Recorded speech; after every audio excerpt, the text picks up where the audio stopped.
Amém? Você que trouxe a palavra de Deus, eu gostaria que você abrisse no livro de Êxodo. Livro de Êxodo, capítulo 14. Êxodo 14, versículo 31.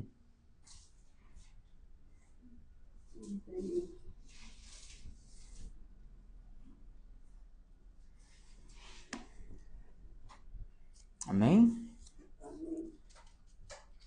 Diz assim: Israel viu o grande poder do Senhor contra os egípcios. Temeu o Senhor e pôs nele a sua confiança, como também em Moisés, seu servo. Mais uma vez. Israel viu o grande poder do Senhor contra os egípcios. Temeu o Senhor e pôs nele a sua confiança, como também em Moisés, seu servo. Amém? Vamos falar com o Senhor. Você que pode, feche seus olhos.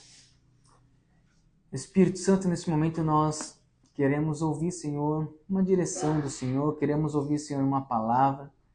Que o Senhor possa ter liberdade de agir, de fluir. E que a sua palavra produza o resultado pelo qual foi preparada, Senhor, foi designada. Confesso que se uma alma for alcançada por essa palavra, Pai, já valeu a pena.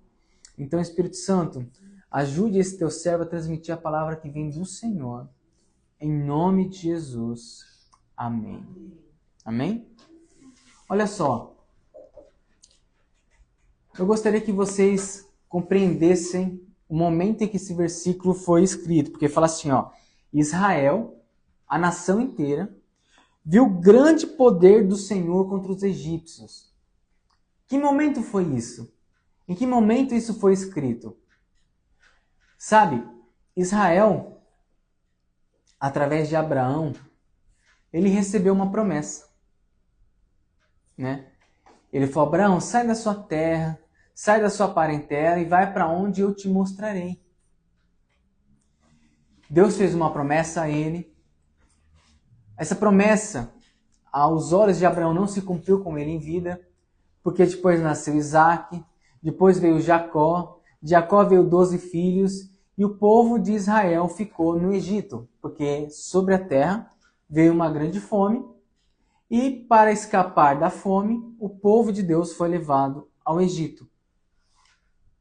Mas estava chegando o momento da promessa se cumprir, de Israel se tornar uma nação, porque até então ela vivia como estrangeiros em outros lugares. Eles eram conhecidos como as pessoas da tenda, porque eles montavam uma tenda, viviam ali um determinado tempo e se fosse necessário eles mudavam para outro lugar. E chegou o momento então em que a promessa estava caminhando para ser cumprida, mas eles estavam presos aonde? No Egito. E todos nós sabemos que para sair do Egito não foi uma coisa fácil, né?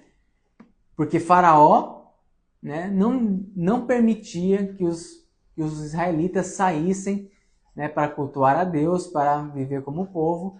Ele fazia de tudo para prender o povo. E de repente, chegou o grande momento, chegou a promessa do Senhor e veio as 10 pragas sobre o Egito, ao ponto que Faraó falou, sai daqui, levem tudo, pode ir mulher, pode ir os seus bens, podem ir o que vocês quiserem, podem ir. E o povo então achou que estava tudo certo, tudo resolvido, mas de repente, quem que começou a perseguir eles no caminho de fora, no caminho quando estavam indo cultuar o Senhor? Os egípcios novamente. Os egípcios começaram a perseguir o povo de Israel. Sabe, tem momentos na nossa vida que a gente acha que tem sofrimentos que não vão acabar, não é assim? Tem dores, tem lutas que a gente passa, que a gente fala, nossa, será que vai ser assim até o final da minha vida? Será que eu nunca vou ter paz? Será que eu nunca vou ter um refrigério para minha alma? Será que as promessas de Deus nunca vão se cumprir para minha vida? E nesse momento a gente olha para outra nação. Olha só, os assírios estão bem, as outras famílias estão bem, estão felizes. Será que isso não vai se cumprir na minha vida? E chega um momento em que Deus decide colocar um fim sobre esse problema. Os egípcios foram contra o povo de Israel. E o povo de Israel, né, não sabia o que fazer. E de repente Deus faz um milagre. Deus, ele abre o Mar Vermelho, né? Abre o Mar Vermelho, o povo de Israel passa andando, passa a pé, sem nenhum problema, né? Sem nenhuma dificuldade, e os egípcios que estavam perseguindo eles simplesmente foram engolidos pelas águas. Imagine, um problema que estava com eles há anos, o Egito que escravizava o povo de Israel, de repente, do nada, um único dia, de uma forma exclusiva, o povo do Egito, os egípcios são exterminados. Todos os homens, todos os valentes, todos os guerreiros simplesmente são mortos. Por quê? Porque quando Israel terminou de passar sobre o mar, as águas voltaram e todos os egípcios morreram afogados. Vocês conseguem compreender isso? A vitória que Israel teve, uma luta árdua que eles tiveram, chegou ao fim. Algo que eles queriam serem libertos, eles conseguiram nesse dia. Por isso que a palavra de Deus fala assim: Israel viu o grande poder do Senhor contra os egípcios. Sabe, muito bom quando Deus manifesta, né, o seu poder sobre a nossa vida. É tão legal, tão gostoso quando ele abre uma porta em que não tinha, né? Onde a bênção chega sobre a nossa vida, sobre a nossa casa. É uma bênção receber esses milagres do Senhor. Quem já recebeu uma bênção do Senhor consegue compreender e ficar maravilhado. Uau! Olha só a porta que Deus abriu. Olha só o escape que Ele me deu. Olha só, eu estava internado, os médicos estavam desenganados e de repente, do nada, a pessoa recebeu a cura, recebeu uma melhora, o medicamento começou a fazer efeito. Muitos milagres acontecem e a pessoa fica feliz. Né? Eu já tive uma pedrinha no rim, coisa boba. Mas quando a gente fica aliviado, a gente fica tão grato a Deus pela bênção, pela conquista. A gente vê que de fato Deus tem controle sobre todo o nosso corpo, sobre tudo, né? E a bênção alcança e a gente fica feliz. E foi o que aconteceu com o povo de Israel. Eles viram o grande poder de Deus e eles começaram a temer o Senhor. E não somente o Senhor, eles começaram a confiar num homem de Deus que tinha sido levantado para direcionar o povo de Israel. Isso é no capítulo 14 de Êxodo. No capítulo 15, é um capítulo muito legal, porque eles acabaram de receber a bênção, acabaram de receber a vitória, e o que eles fizeram? Fizeram um cântico para Deus.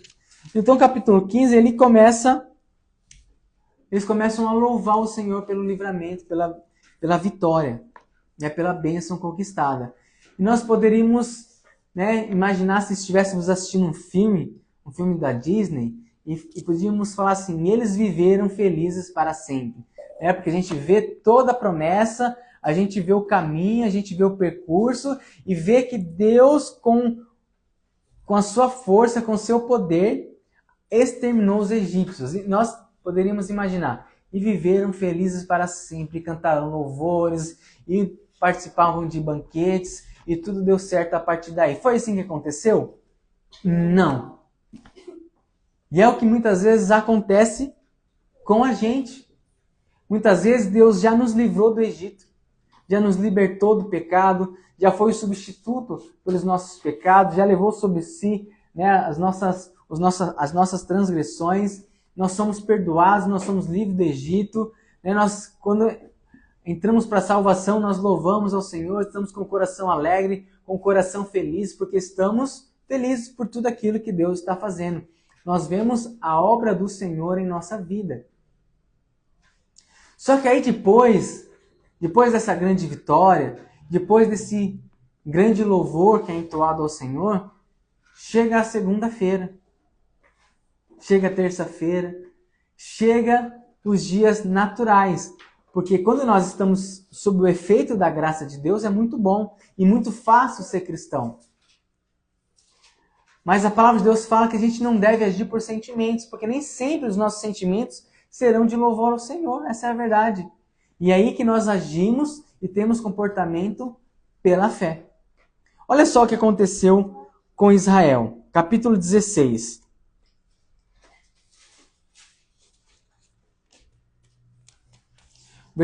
Capítulo 16, versículo 2.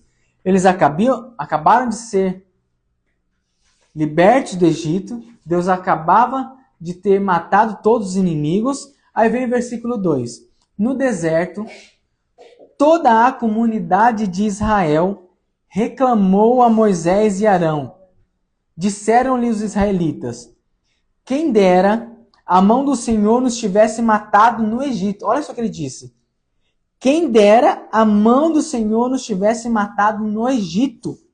Lá nós sentávamos ao redor das panelas de carne e comíamos pão à vontade. Mas vocês nos trouxeram a esse deserto para fazer morrer de fome toda essa multidão. Olha só, na primeira rotina do povo de Israel, porque nós temos rotina na nossa vida. Na primeira vez em que o efeito da graça se passou, a primeira coisa que o povo de Israel fez foi o quê? Reclamar. Quando o efeito da graça passou, quando eles viram que tinham necessidades, quando eles viram que tinham um caminho a percorrer até a promessa, que a promessa não iria acontecer da noite para o dia, embora os egípcios já estavam mortos, era necessário chegar até a terra prometida, seria necessário ainda uma guerra, seria necessário ainda ações a serem tomadas por fome, por questões naturais. As pessoas começaram a murmurar contra Deus. Sabe, o Deus que era capaz de matar os egípcios de uma vez só, lembrando que eles estavam armados, e o povo de Israel não tinha arma nenhuma. O Deus que foi capaz de fazer o impossível para salvar o povo de Israel. Na primeira oportunidade que eles tiveram de agir por fé, na primeira oportunidade que eles tiveram de confiar, foi isso que eles fizeram? Não. Eles simplesmente apagaram todas as bênçãos que haviam conquistado e começaram a lembrar do passado. E começaram a lembrar que, embora eles estavam escravos lá no Egito, tinha momento em que as pessoas comiam carne, eles tinham a vida deles normais. E começaram a murmurar. Começaram a reclamar. Não era mais fácil, em vez de reclamar, eles apresentarem sua petição a Deus? A palavra de Deus fala assim, que nós, cristãos, não temos porque não pedimos. Ou, quando nós pedimos o que é mal. Se Deus já tinha feito tudo isso para Israel, não era mais fácil eles terem levantado uma prece ao Senhor? Mas é assim que nós fazemos quando nós temos uma necessidade com Deus? É assim que é o nosso comportamento? Será que nós pedimos, nós oramos ao Senhor? Ou nós queremos que Deus faça tudo de forma automática e a gente simplesmente, porque Deus não faz o que a gente quer, começamos a reclamar, começamos a murmurar. E nós falamos, Deus, eu prefiro que o Senhor me mate. Foi isso que o povo de Israel falou. Eu preferia ter morrido com os egípcios do que vir para essa vida que eu estou agora. Sabe, todo cristão ele passa por transições na vida. Deus ele leva todo o cristão para o deserto. Deus levou Jesus ao deserto para ser tentado. Ele ficou ali 40 dias e 40 noites. Mas por que o povo de Israel, em vez de ficar 40 dias e 40 noites, ficaram 40 anos? Porque eles não foram aprovados. Deus, ele pode sim nos enviar no deserto. Quantos desertos eu e minha esposa, minha casa, não pode falar que já passou? Outros nós passamos de maneira rápida, outros demoraram, mas é culpa de Deus? Não. Porque Deus não vai agir de acordo com o que a gente entende ser o correto. O povo de Israel era um povo querido, um povo amado, um povo eleito do Senhor. Mas quando começaram a reclamar, quando começaram a murmurar, Deus fez o que um pai faz com um filho mimado? Não. Não. Não é assim que Deus faz. Deus, ele não regra, ele não muda a regra de acordo com uma pessoa. A regra dele é para todos. Se ele fala que a gente tem que agir por fé, viver por fé, e que sem fé é impossível agradar a Deus, não pense que a sua murmuração vai fazer com que um pedido seja atendido. Não vai. Não vai. A sua murmuração não vai adiantar o processo de Deus na sua vida. Pelo contrário, vai atrasar. Foi o que aconteceu com o povo de Israel. A palavra, a promessa se tardou em cumprir, não porque Deus era impotente, mas porque ele entendeu que o povo de Israel precisava passar por um trabalhar, precisava ser moldado à vontade dele. Não é Deus que se molda à nossa vontade. Nós não chegamos diante de Deus e falamos, nós vamos servir o Senhor se o Senhor fizer dessa maneira, se o Senhor abrir essa porta, se o Senhor me abençoar. Entenda, Deus não precisa de nós. Nós que carecemos da graça de Deus. E o fato dele ter enviado seu Filho Jesus não muda que nós devemos ser moldados segundo a vontade dele. É por isso que o Espírito Santo trabalha em nossa vida, para nos moldar à vontade dele. Sabe, muitas vezes, muitas pessoas falam assim, quem tem promessa de Deus não morre. E eu queria esclarecer algo, porque quando Deus faz uma promessa, a promessa não se trata sobre o Alberto. A promessa não se trata sobre o Juninho, sobre a Sandra, sobre o André. Quando Deus faz uma promessa, é algo voltado ao próprio Deus, é algo maior. É uma promessa que está dentro dos planos de Deus. E você faz parte dessa promessa, você faz parte desse cumprimento. Então, quando Deus te dá uma promessa, não se engane achando que sem você Deus não vai fazer. Que sem Deus nada vai se cumprir. Porque o povo de Israel tinha uma promessa. E o povo começou a murmurar. E por murmurarem, passaram por diversas provas. Por não confiarem, Israel retardou entrar na promessa de Deus. A promessa era sobre quem? Sobre Israel, sobre a promessa de Deus. Não era especificamente sobre um judeu. Não era sobre, por exemplo, sobre Josué. A promessa não era sobre Josué, era sobre o povo. A promessa que você carrega é sobre algo maior. É sobre o próprio Deus. E se você não estiver enquadrado nos planos de Deus, da forma de Deus, não pense que a promessa vai se cumprir. Não pense que você não vai morrer, porque chegou um determinado momento em que Deus se irou tanto com a conduta do seu povo, que ele simplesmente esperou uma geração se passar. Ele simplesmente fez com que o tempo passasse e as pessoas continuassem no deserto, e enquanto todos aqueles que ele determinou não morressem, a promessa não iria se cumprir. Então não pense você que recebeu uma promessa, de receber uma bênção, de ser usado, de ter uma conquista, que você é o foco. O foco é Deus. As bênçãos que você recebe tem como foco também a Deus. E muitas pessoas falam, quem tem promessa não morre. Se você não se enquadrar, a promessa vai se cumprir, porque é algo maior, mas sem você. Uma nação inteira praticamente teve que morrer. Deus enviou 12 espias, até a terra prometida, mas somente 2, Josué e Caleb, sobreviveram. Todos os outros morreram sem adquirir a promessa. Sabe, Deus ele tem prazer em nos abençoar. Ele quer nos abençoar.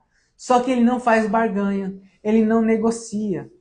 Ele não negocia. Se você não estiver da maneira que Ele quer, e sabe, quando a gente fala que devemos estar da maneira que Ele quer, muitas vezes nós achamos que é uma maneira ruim, que é uma vida ruim. Pelo contrário, uma vida em Deus é uma vida completa, é uma vida realizada, é uma vida feliz. É uma vida feliz quando você tem muito, é uma vida feliz quando você tem pouco. É uma vida feliz mesmo passando por uma luta. Você consegue compreender o que é ter paz em meio à guerra?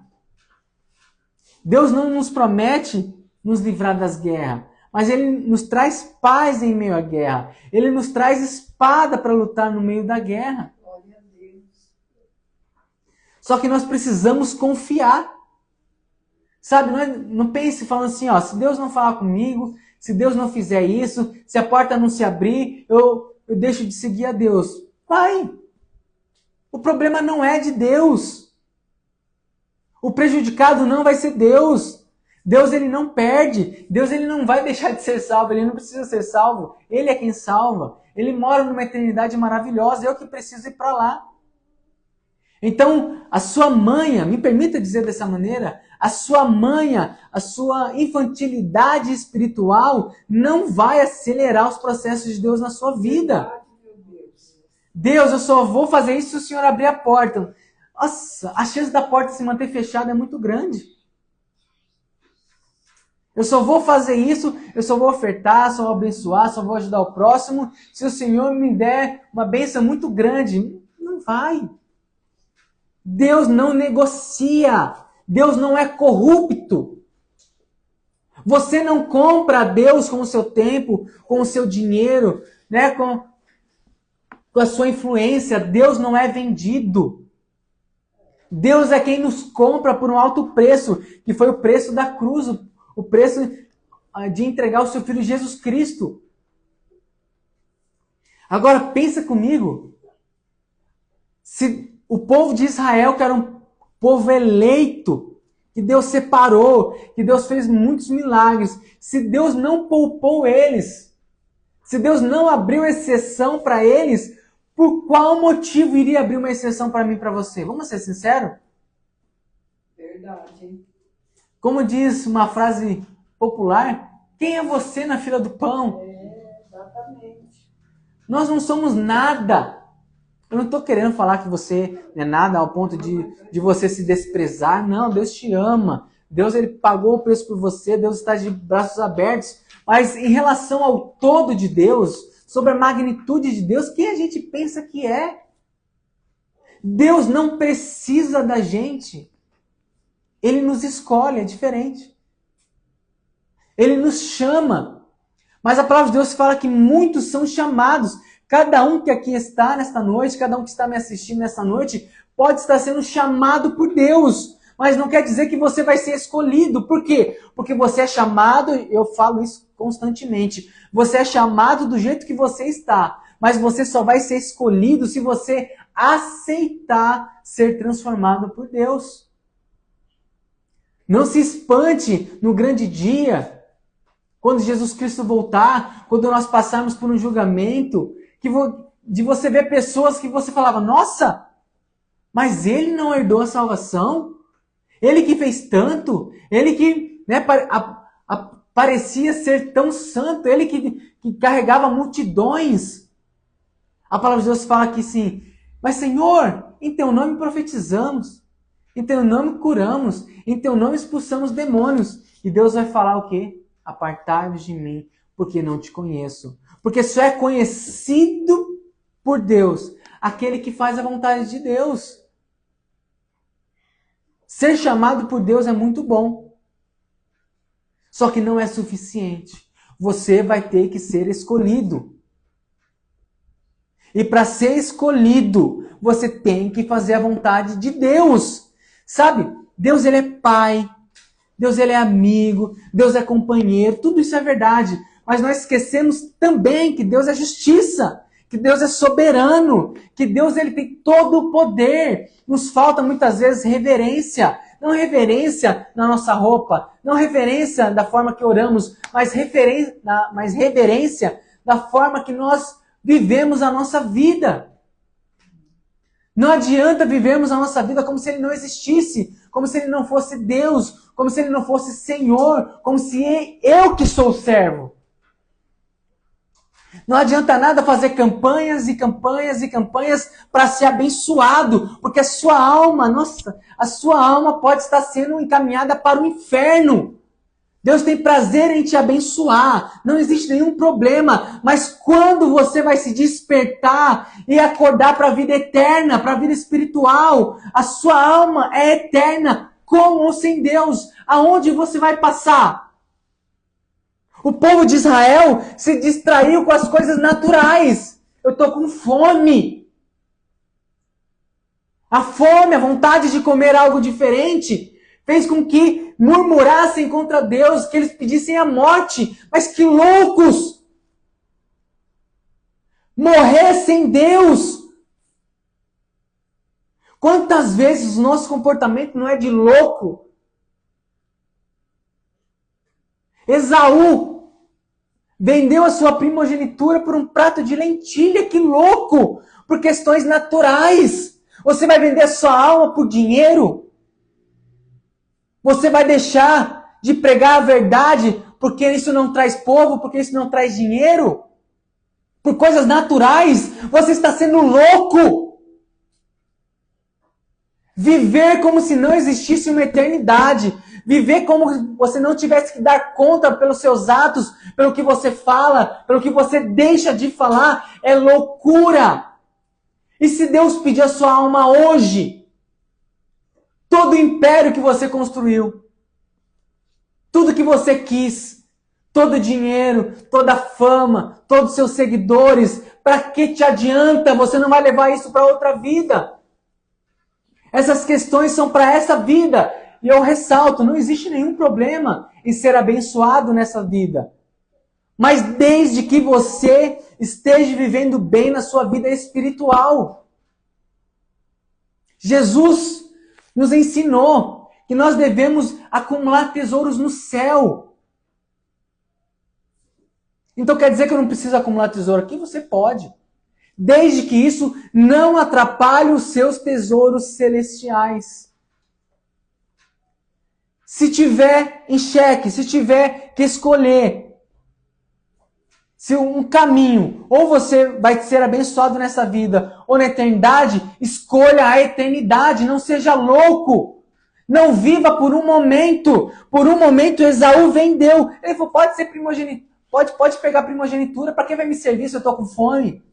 Que loucura! A nossa vida, a nossa carne, às vezes tem fome de cada coisa que nós nem precisamos. Muitas vezes temos fome de uma outra bolsa, de um outro sapato, de um terno, de uma camisa, de marca. Nada disso é errado. Mas essa fome por essas coisas não pode prejudicar a sua vida espiritual. Sabe, existe um livro que eu li há muito tempo, em que a pessoa de fato entregou sua vida para o mal. Não é essas pessoas que a gente imagina simples. Não, ela vendeu a sua vida, vendeu sua alma para o diabo, falando abertamente. Ele fala isso no livro. E depois ele conta o testemunho dele de conversão.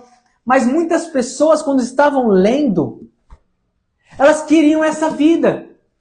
Porque quem promete sucesso, riqueza, os tesouros desse mundo, é o diabo. Ele ofereceu isso para Jesus. Se você me prostrar, tudo isso aqui eu vou te dar. Eu vou te dar esse reino, eu vou te dar essa fama, eu vou te dar esse número de seguidores.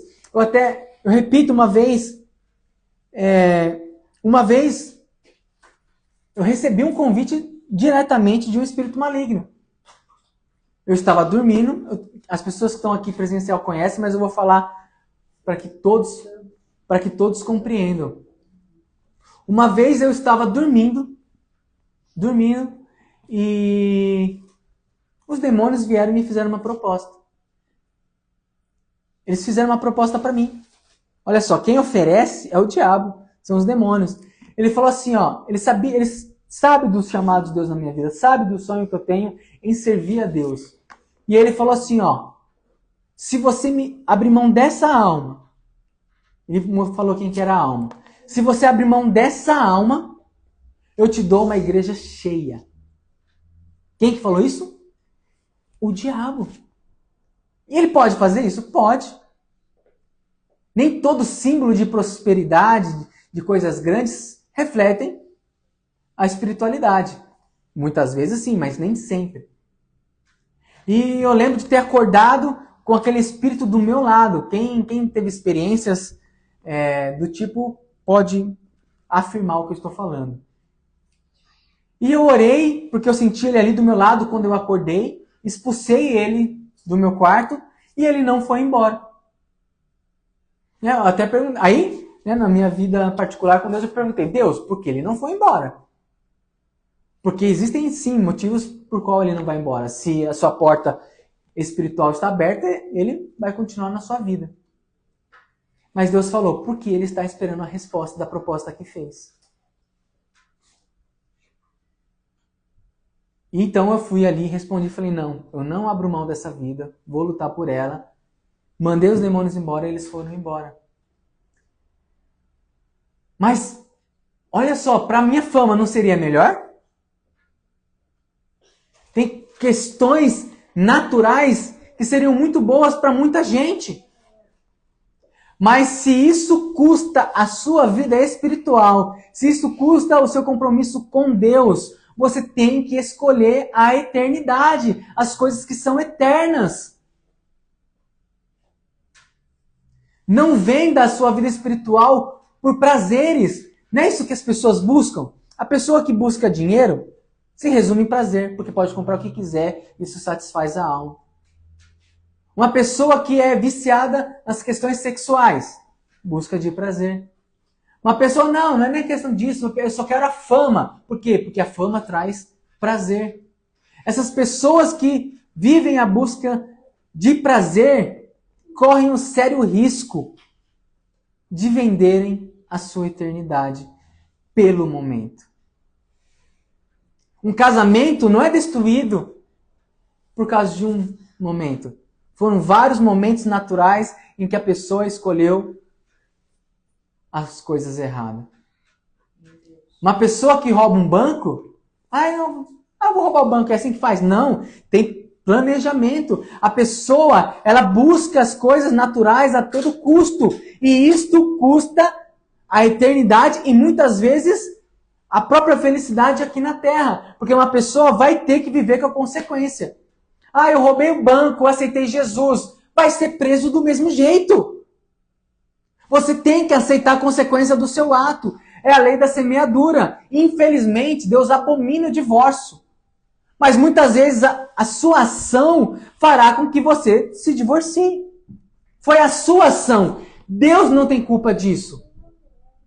Se você escolheu ser negligente com os seus filhos, e depois você chega na sua velhice, não pense que os seus filhos vão estar com você. Não vão. Você não foi uma boa mãe. Você não foi um bom pai. Vocês conseguem compreender isso? Que isso é uma colheita natural? Mas eu aceitei Jesus, vai mudar tudo? Infelizmente, nem tudo. E as pessoas, porque não aceitam isso, começam a murmurar contra Deus. Mas quem que fez a escolha errada? Foi Deus? Quem não seguiu o princípio de Deus? Foi você. Sabe, eu tenho uma vida normal. Nós não somos santos. Né? Quando a gente prega assim, as pessoas acham que a gente não faz nada de errado.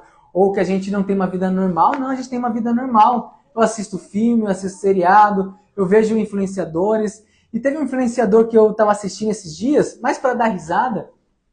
Ele falou algumas coisas que parecia crente, mas não é. Mas que Deus alcance a vida dele. Mas ele falou assim, nossa, viver sem... A Bíblia está certa.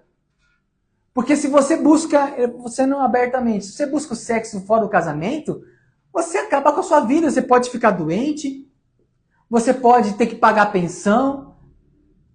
Tá certo ou tá errado o que ele falou? Tá certo. E a Bíblia já nos adverte sobre tudo isso? Nós que escolhemos não seguir a Bíblia. Nós que escolhemos a murmurar contra Deus. O povo de Israel, que viu milagres de Deus, escolheu fazer um bezerro de ouro. E adorar o bezerro de ouro que não tinha feito nada. E o povo escolheu. Sabe, a Bíblia está disponível para todo mundo. Sabe, esse livro é a base de fé de diversas religiões. E eu não consigo entender como uma pessoa nunca leu ela. Uma pessoa que se diz cristã. Quem não é cristão, eu entendo. Mas se aqui está toda a direção para me ter uma vida abençoada, feliz, se ela é coerente, se ela me traz segurança nas minhas escolhas, por que eu não leio ela? Ela é o livro mais vendido no mundo, mas talvez não é o mais lido. Por quê? Porque existe uma guerra espiritual que você não enxerga. Porque se você lê ela, você vai ter as suas conclusões. Sabe, eu já acreditei em muita coisa, porque as pessoas falavam. Até o momento em que eu fui ler e vi que muitas coisas estavam certas.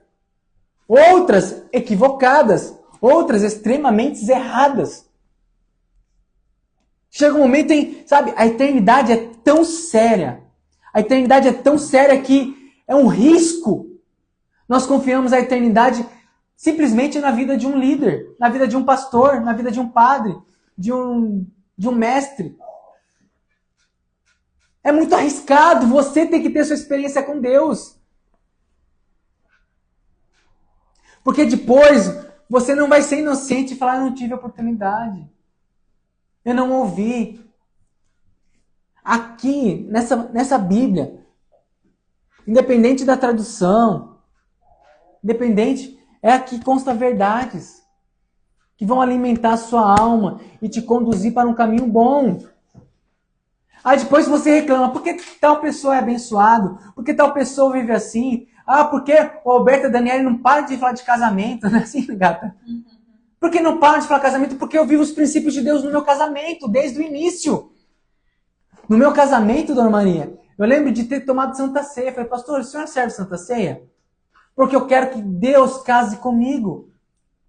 Eu quero que Ele faça parte. Então, esses princípios estão no meu casamento. Vamos fazer 20 anos de casado. Por quê? Porque nós vivemos os princípios cristãos e realmente dão certo. E realmente é possível acreditar no amor, porque se a gente conversa com as pessoas que não seguem a Deus, elas não acreditam mais no amor. Elas acreditam no prazer, acreditam no momento, acreditam na força do dinheiro, acreditam na força, né, da sua influência, mas não acreditam mais em amor. Imagina que um marido pode ser fiel, imagina que uma esposa pode ser fiel nos dias de hoje. Sabe, o mundo sempre foi promíscuo. É difícil falar essa palavra, né? Mas eu não falo com a intenção de condenar, mas com a intenção de você entender que se você viver nos princípios de Deus, você vai ter uma vida mudada. Deus pode transformar a sua vida, Deus pode transformar casamentos que estão quase sendo fracassados. Vidas que estão sendo fracassadas. Vidas que falaram, eu vou me matar. Deus tem o poder de mudar a sua vida, independente dos seus erros do passado. É verdade, meu Deus. Mas a questão é, enquanto eu murmurar, enquanto eu quiser viver da minha maneira, enquanto eu só reclamar para Deus, enquanto eu achar que Deus tem que me abençoar, enquanto eu só fizer campanha para ser abençoado, nada contra a bênção. Mas só isso? Um ano inteiro só falando de bênção, bênção, bênção? Que horas vamos pregar contra o pecado? Como irão crer que é necessário arrependimento se não há quem pregue? Sabe, a palavra de Deus fala que nem todos deviam ter um conhecimento profundo. Por quê?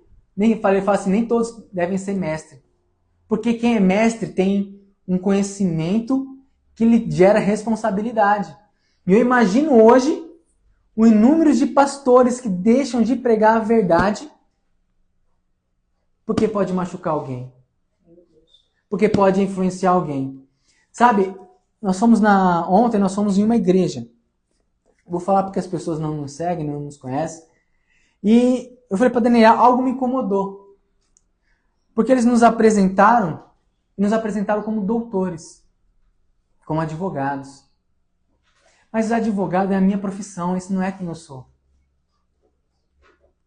Nós não devemos tratar melhor ou pior alguém pela sua profissão, pela sua condição financeira.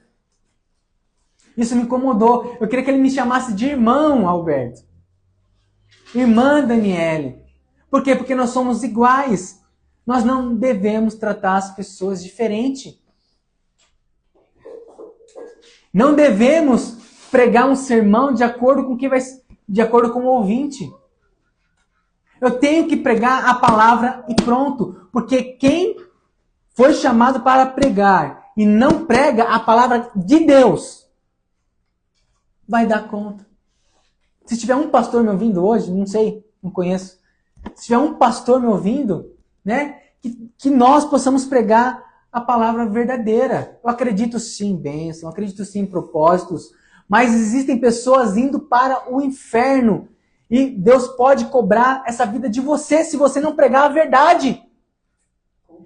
Como irão se arrepender se as pessoas não sabem que é pecado? Nós fizemos um estudo sobre o batismo no Espírito Santo, Dona Maria. E nós tivemos bastante retorno favorável. E vimos que muitas pessoas que nos deram esse retorno já estão em igrejas. Isso me assusta. Porque já deveriam saber. Quando nós falamos em línguas estranhas, deveria ser para pessoas que não são cristãos. Mas cristãos vieram nos dar retorno que aprenderam. Não era para todo mundo saber? Por quê? Porque não está sendo pregado. Não está sendo pregado o evangelho pleno. Ah, mas manifestações espirituais é bem polêmica. Eu não me envergonho do evangelho. Eu não me envergonho das manifestações espirituais. Elas existem. E se eu me envergonhar de Deus, das manifestações dele, Deus pode simplesmente não me reconhecer no grande dia. Verdade. Então eu não abro mão dos princípios de Deus na minha vida. Glória a Deus. E você não pode abrir mão disso. Se você quiser abrir mão, se você quiser murmurar, se você quiser fazer as coisas na força do seu braço, tudo bem. Tudo bem. Só não reclame se der errado. Só não coloque a culpa em Deus. Só não culpe se você vai ficar no deserto por muito mais tempo do que deveria. É dessa maneira mesmo, meu Deus. Enquanto Deus não levou o povo de Israel para o céu, né, não tirou dessa vida, a promessa não se cumpriu. Então não pense que você que tem promessa, que você não pode morrer. Porque a promessa não se trata de você. Se trata de Deus. Se trata dos projetos deles, dos planos dele.